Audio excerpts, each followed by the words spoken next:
अस्सलाम वालेकुम दोस्तों। हिरोशिमा और नागासाकी जापान के दो शहरों का नाम है और मुझे पूरा यकीन है कि आपने इन दोनों नामों को सुन रखा होगा।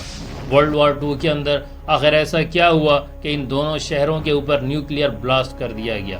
तारीख होती है 17 दिसंबर 1941। यूएस नेवी बेस के ऊपर अचानक से जैसे एक आफत आ जाती है।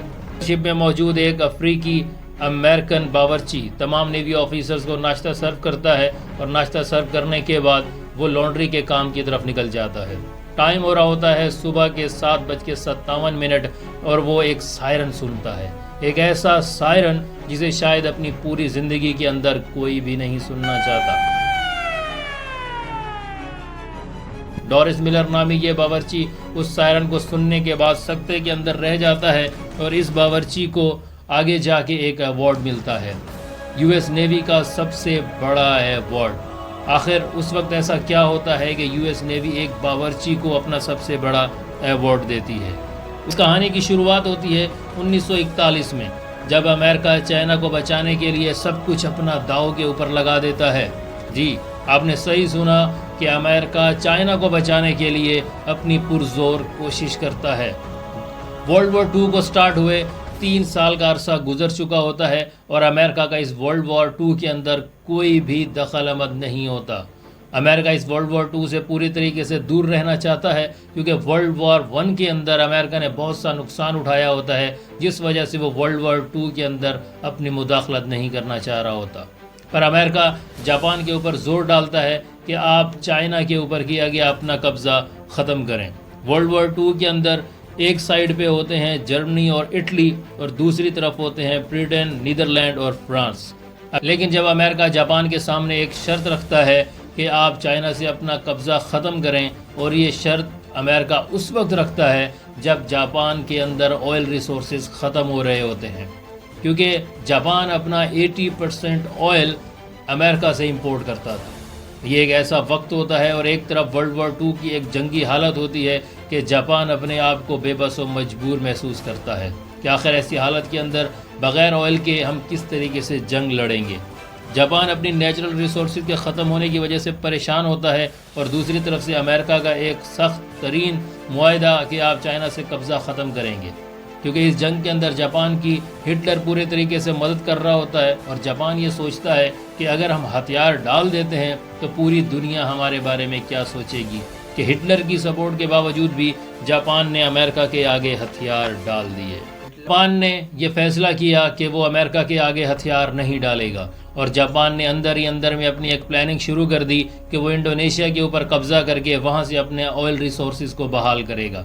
लेकिन इंडोनेशिया पे कब्ज़ा करने के लिए जापान को पहले फ़िलिपाइन के ऊपर कब्ज़ा करना ज़रूरी था, उसके बाद ही वो इंडोनेशिया तक पहुँच सकता था। लेकिन यहाँ से जंग का आगाज़ ऐसे होता है कि फ़िलिपाइन की जो सरहद थी वो अमेरिका की रियासत में आती थी और फ़िलिपाइन को जो सेफ्टी देता था वो पर्ल हार्बर नामी नेवी एयर बेस था जो अमेरिकन था और वो फ़िलिपाइन की हिफाजत के लिए बनाया गया था।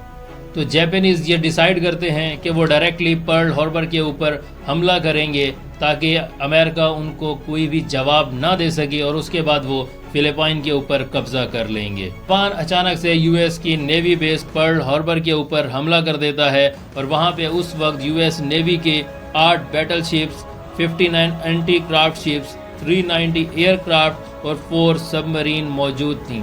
ये एक बहुत बड़ी तादाद थी उस हमले को नाकाम बनाने के लिए यूएस नेवी की तरफ से।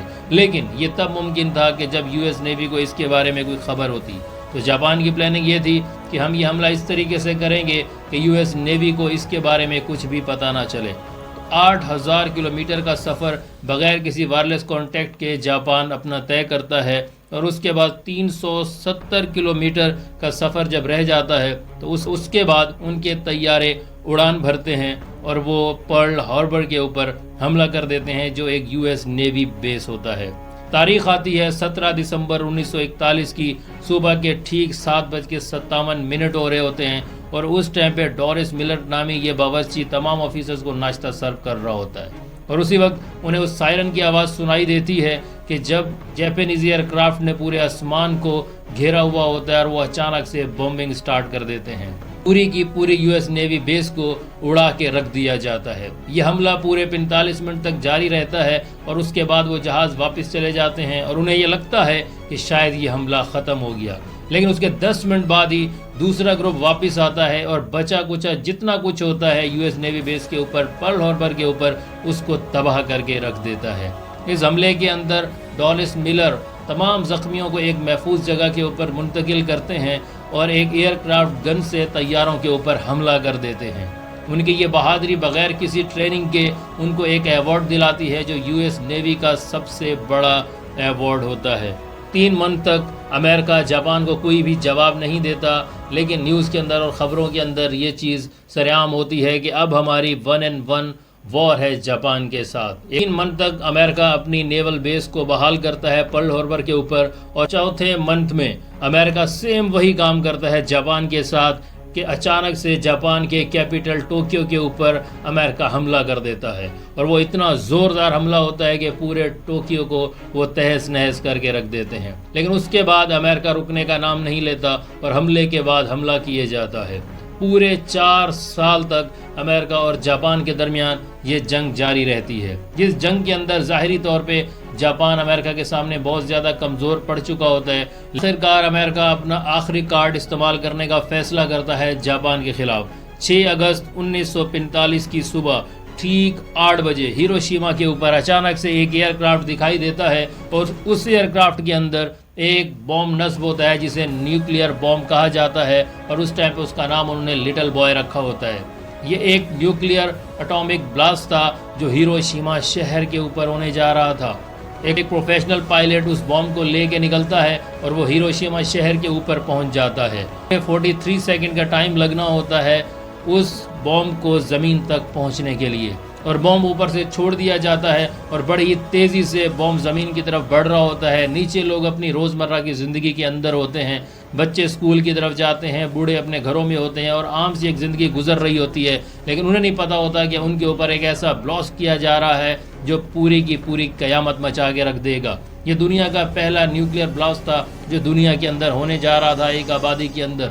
اتنے میں لٹل بوائے نامی یہ نیوکلیئر بوم زمین کی طرف بڑھ رہا ہوتا ہے، اور پورے 43 سیکنڈز بعد nuclear system us little boy کے اندر ایکٹیو ہو جاتا ہے، اور ایک زوردار دھماکہ سنائی دیتا ہے ہیروشیما شہر کے اندر۔ سب سے پہلے ایک سفید کلر کا دھواں اٹھتا ہے، اور پھر بہت بڑی آگ اس پوری جگہ کو اپنی لپیٹ میں لے لیتی ہے، اور 80% آبادی اور بلڈنگز وہاں پہ تہس نہس ہو کے رہ جاتی ہیں۔ لوگ بہت سی بیماریوں کا شکار ہو جاتے ہیں، زخمیوں کے زخم ایسے زخم تھے جو آج تک دنیا نے نہیں دیکھے تھے۔ معصوم بچے، بوڑھے، جوان، ہر کوئی ایک عجیب ہی موت کا منظر دیکھ رہا ہوتا ہے۔ ابھی جاپان اس سکتے سے نہیں نکلا ہوتا۔ 3 دن بعد 9 اگست کو امریکہ ایک بار پھر سے جاپان کے شہر ناگاساکی کے اوپر نیوکلیئر بلاسٹ کر دیتا ہے۔ اس بم کا نام مارک 3 ہوتا ہے، جسے فیٹ مین کے نام سے مشہور کیا جاتا ہے۔ یہ بہت بڑا نیوکلیئر بم ہوتا ہے جس کا وزن 4670 کلو ہوتا ہے۔ یہ بڑی ہی تیزی سے زمین کی طرف بڑھتا ہے اور چند ہی سیکنڈز کے اندر پورے ناگاساکی کو تباہ و برباد کر کے رکھ دیتا ہے۔ وہاں پہ ایسی ایسی بیماریاں اور ایسی ایسی اموات کے منظر دیکھے گئے جو دنیا نے کبھی نہ دیکھے تھے، نہ سوچے تھے، نہ سنے تھے۔ ایک نئی تاریخ رقم ہو رہی تھی اس دنیا کے اندر، ظلم کی، بربریت کی اور لوگوں کے قتل عام کی۔ یہ 2 اٹامک اٹیک دنیا کے اندر پہلی بار ہوئے اور آخری بار ہوئے۔ اس کے بعد دنیا کے اندر آج تک کوئی نیوکلیئر بلاسٹ نہیں کیا گیا، لیکن 1 ہفتے بعد ہی جاپان نے امریکہ کے آگے سرنڈر کر دیا اور انہوں نے اپنی ہار کو تسلیم کر لیا، اور اسی کے ساتھ ہی ورلڈ وار 2 بھی اپنے اختتام کو پہنچی۔